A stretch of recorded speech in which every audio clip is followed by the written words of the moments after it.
सामने आ रही है रिया चक्रवर्ती की सच्चाई। जाल में अपने ही भाई के कारण ऐसे फंसी। जानते हैं कि आखिर ऐसा क्या हुआ कि अपने भाई के कारण ही रिया चक्रवर्ती अपने ही जाल में फंस गई। नमस्कार, स्वागत है आपका न्यूज थिंक में। मैं हूं रंजीता पठारे। सुशांत सिंह राजपूत की मौत के मामले में सामने आया ड्रग का जाल बढ़ते ही जा रहा है। इस जाल में एनसीबी हर एक कोने पे पहुंचने की कोशिश कर रही है। इस मामले में आज 20 से ज्यादा लोगों पर एनसीबी ने कार्रवाई की और उन्हें गिरफ्तार किया। रिया कई बार पहले कह चुकी थी कि वह ड्रग नहीं लेती थी। उसका इस मामले से कोई लेना देना नहीं था। वह केवल सुशांत के लिए ड्रग खरीदती थी और सुशांत को ही ड्रग देती थी। उसे भी जबरदस्ती नहीं देती थी। जब सुशांत की इच्छा होती थी तो वो ड्रग लेता था, बाकी समय वह ड्रग नहीं लेता था। ऐसा रिया का कहना है। उसने ये कहा था कि मैंने तो कभी भी ड्रग नहीं लिया है। लेकिन अब जो खुलासे हो रहे हैं उससे रिया झूठी साबित हो रही है। धीरे धीरे सच्चाई सबके सामने आने लगी है। गोवा से लेकर मुंबई तक एनसीबी कई जगह पर कार्रवाई कर चुके हैं आज, और कल भी ये कार्रवाई जारी रहेगी। इस मामले में कई लोगों को हिरासत में लेकर पूछताछ की जा रही है। ड्रग मामले में जेल में बंद रिया का भाई शौविक यदि एक गलती नहीं करता तो उस पर एनसीबी का शिकंजा शायद नहीं कसता, और उसी पर क्यों, रिया पर भी नहीं कसता।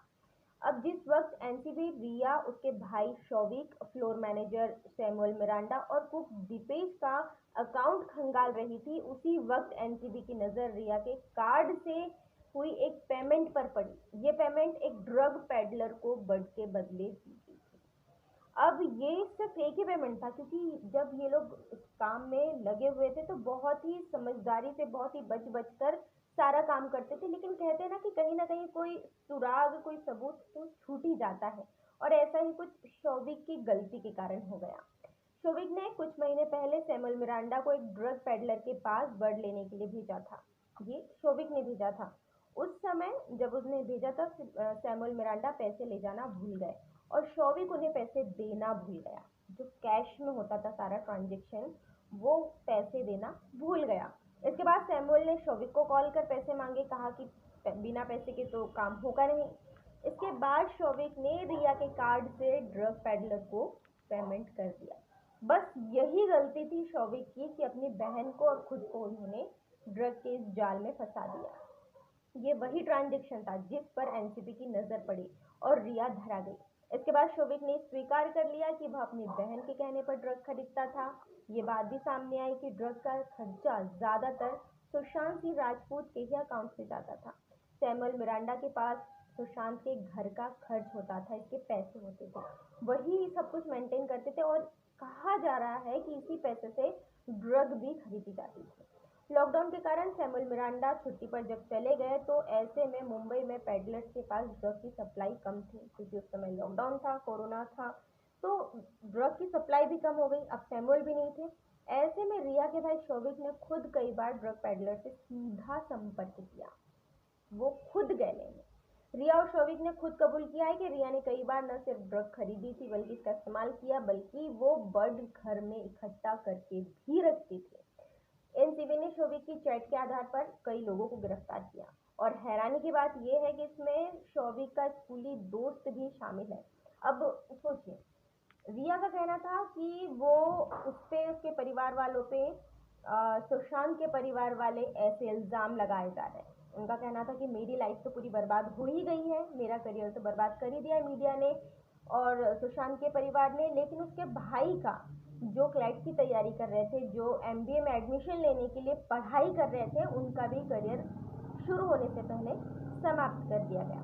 ये कहना था रिया का। लेकिन अब जो असलियत सामने आ रही है उसमें ये सामने आ रहा है कि शौविक भी ड्रग के जंजाल में बुरी तरह से फंसे हुए थे, और सिर्फ शौविक ही नहीं, उसके स्कूली दोस्त भी इस काम में पूरे के पूरे लिप्त थे। और आज इस शौविक के एक स्कूली दोस्त को भी एनसीबी ने गिरफ्तार किया है, जो इस रैकेट में शामिल था।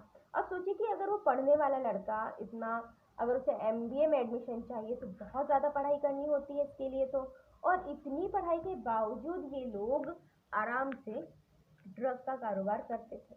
यानी रिया पूरी तरह से झूठी साबित होती है। उन्होंने जो इंटरव्यू दिया था उसमें सारी उनकी बातें झूठी निकल रही है, और अब इसी की वजह से एनसीबी की गिरफ्त बढ़ती जा रही है। रिया की तरफ से 2 बार जमानत की याचिका दायर की गई, जिन्हें कोर्ट ने खारिज कर दिया। और अब रिया के वकील हाईकोर्ट जाकर रिया की जमानत की याचिका दायर करने वाले हैं। लेकिन कहा जा रहा है कि वहां से भी उन्हें मायूसी हाथ लगेगी, क्योंकि इनका केस और ज़्यादा पक्का होते जा रहा है। जैसे जैसे सबूत सामने आते जा रहे हैं, वैसे वैसे ये केस और ज़्यादा दमदार होते जा रहा है। और ये तो सिर्फ एनसीबी की कार्रवाई है, अभी तो सीबीआई और ईडी की कार्रवाई बाकी है। सीबीआई अभी भी कई सारे लोगों से पूछताछ कर रही है।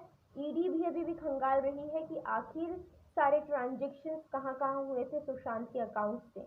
यानी और भी कई राज जो भी दफन है वो सामने आ सकते हैं, और हो सकता है इससे रिया और उनके आसपास के लोगों की परेशानी और बढ़ जाए, क्योंकि रिया के जो संपर्क में बॉलीवुड के लोग थे उनकी तो अब धड़कनें बढ़ गई होगी, सोच रहे होंगे कि कब हमारा नाम न ले ले रिया। इसीलिए सोशल मीडिया पर कई लोग रिया के सपोर्ट में भी आए, और जो लोग रिया के सपोर्ट में आए थे उनमें से एक दो लोग का तो नाम सामने भी आ गया है कि वे लोग रिया और सुशांत के साथ ड्रग लेते थे। अब सारी बातें एनसीबी की पूछताछ में सामने आएगी। एनसीबी के पास बॉलीवुड हस्तियों के कुछ ऐसे नाम हैं जो रिया चक्रवर्ती ने उन्हें बताया है, उनका भी जल्द ही खुलासा हो जाएगा, जिसके बाद ये साफ हो जाएगा कि ये माया नगरी जहाँ की चकाचौंध देखकर लोग दूर से तो बहुत ज़्यादा उससे प्रभावित होते हैं, लेकिन वहाँ की सच्चाई कुछ और ही होती है। वहाँ के लोगों की सच्चाई कुछ और ही होती है, जो पर्दे के सामने तो कुछ और ही दिखाते हैं, लेकिन रील से हटकर रियल लाइफ में ऐसे बन जाते हैं कि उन्हें लोग पसंद भी नहीं करेंगे। और जब बॉलीवुड की ये काली सच्चाई लोगों के सामने आएगी तो फिर माहौल बहुत ज़्यादा बदल सकता है। इस रिपोर्ट में फिलहाल इतना ही था। ऐसे वीडियोस की जानकारी के लिए बने रहिए न्यूज़ किंग के साथ। Thank you.